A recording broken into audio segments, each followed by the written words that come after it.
Now, free speech is always going to be a big issue, especially on this program. So when private citizens air their own views, they should seldom be sanctioned either by the government, the courts or their employers. Least of all, tired, stressed and emotional volunteer firefighters. No matter how nasty or political their comments are, we can all make of them whatever we will. You from the media, tell the Prime Minister to go and get from Nelligan. We really enjoy doing this head.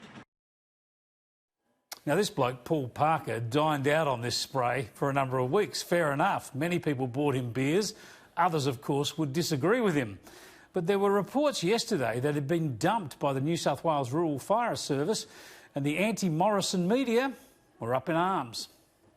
And I asked him the question, I said, what's going on? And he said, you're finished because of your allegations and foul language against the Prime Minister of the country while representing the RFS. Just know, you know, most Australians, all of us on this panel, they really are behind you.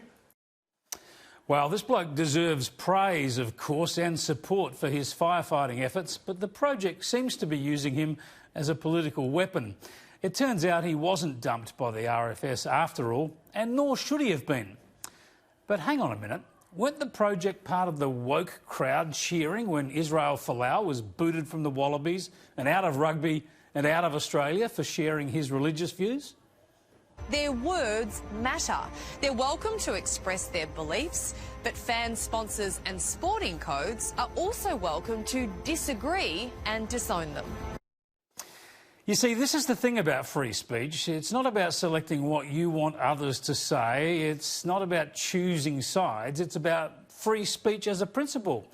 If there are exceptions, you need to have a pretty clear argument about why those exceptions are made. And today, another clip turned up from the project's firefighting hero, and it also is very political. There's only one person that cares about this country, and that's Pauline Hanson. Come and see us in Nelligan, Pauline. Mate, you're unreal, you care about the country. Whoops, he's a Pauline Hanson fan. Watch the woke lefty drop him like a hot potato now. Now, because of all this fuss over firefighter Parker, the Prime Minister was asked about it today, and he said that back then people were reacting not to what Morrison himself was saying, but rather what the media and others had misrepresented him as saying.